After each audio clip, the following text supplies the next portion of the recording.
Examine the lyrics of that song for a Let's second. do. We were both young. You're singing. You do like to sing about dudes. I love writing about boys. Yeah. Really detailed, personal boy songs. And do you ever have that moment where you realize or you think twice about the fact that it's so detailed, name-checking, and personal? Kind of, but it's also sort of a personal thing for me, that it's like a personal goal for my songs to be so obvious that they know that it's written about them. And do you think that guys, if this continues to be a theme and a trend, do you think that guys might be worried about dating you? Yeah, I think so. Because they don't want to be track 12. They don't want to be track 12. You know what? If I find the right guy, then he won't hurt me, and so I won't have to write a song about it. Have you really been hurt, though? You think you've really been hurt in the past? You're very young. Yes. Yeah, that's happened. She's reaching for her coffee. How many times To soothe herself. have you been deeply hurt? Deeply? Once. Deeply. Once. Okay. So let's talk about it. Taylor was reportedly dating Joe Jonas. Now, we don't know if you were or not. And I know, if it's too tough, then just tell me it's too tough. Yeah. So you We were were. dating. Yeah. And how do you make it through and past something that was so difficult? And clearly, you're still very, very hurt about it. What do you have to do to get through it? Is writing a song the most therapeutic thing for you? Yeah, I've written about it, and I like to write about my life. And as my life changes and things happen, I write about it. And that's just how I deal with things. So, yeah, it's tough, and it's been tough, and you just have to try to realize that someday you'll find someone that's right for you. And what is if you sit at home in your room at night and you sort of picture the perfect man, what is that guy? Who is that guy? And what does he look like? What does he act like? I think that it's important, I used to always say like sense of humor, but I think that it's important to have the same kind of sense of humor.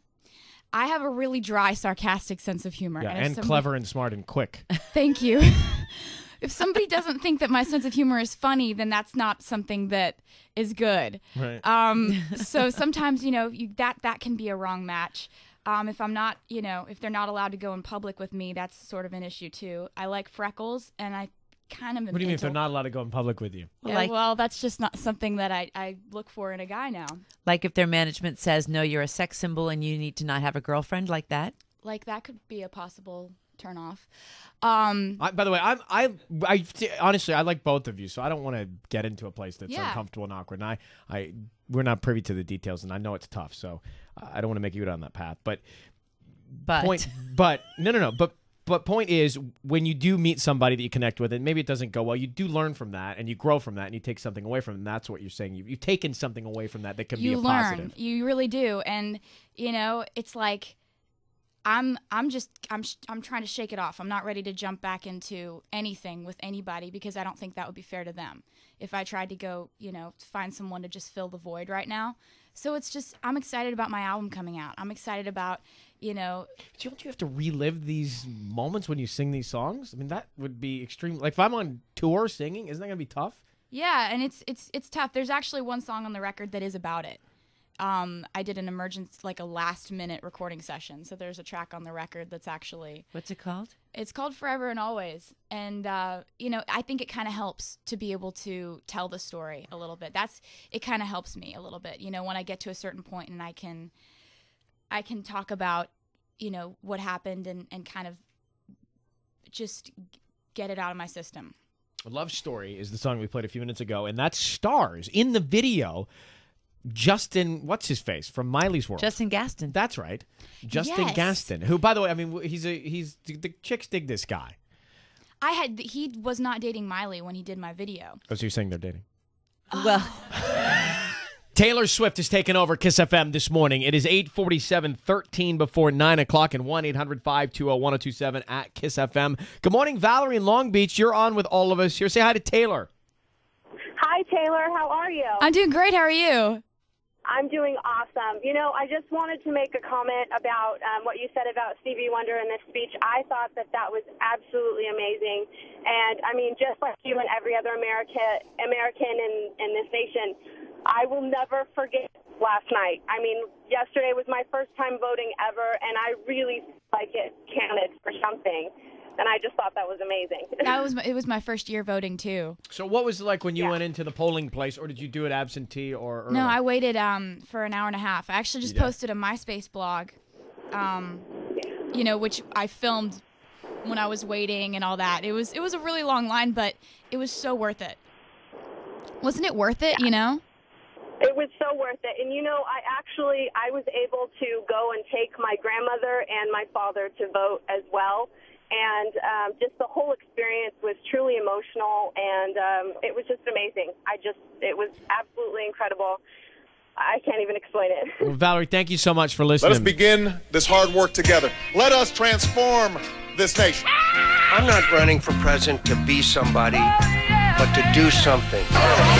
President Bush has talked about our staying in Iraq for 50 years. Maybe 100. Fire up! Thanks for the question, you little jerk. All right, coming up, find out why Taylor and Def Leppard are hanging out. Okay. Yes, that's coming up. Kiss FM. Hang on, here's Neil. It's 102.7 Kiss FM, rolling up on 9 o'clock, and we got free money. We're paying your bills at 9:10. Taylor Swift, whose track Love Story was just on Kiss, and her album coming out, Fearless, the sophomore release on Tuesday. The CMAs nominated for Female Vocalist of the Year. That is on the 12th, so that's, a week from now on ABC. You're also performing. And then the AMAs, the 23rd, and you're up for a fan vote, right? Yeah, it's fan voted awards, so I'm really excited. So if we want to vote, vote. Yeah, if we want to vote. If you want to go to vote, you can go to my MySpace. There's a link directly to it, to the AMA page, and I'm up for favorite female country artist. So I was excited about that. No, it's huge. Now, here's another huge thing. Taylor Swift and Def Leppard. What's the deal? Next, hang on. At 800-520-1027. Good morning and banning Destiny. Thanks for hanging on. You're on with Taylor Swift. Go ahead. Hi, Taylor. Hey, how are you? Good. Me and my best friend pretty much just wanted to tell you that you're amazing.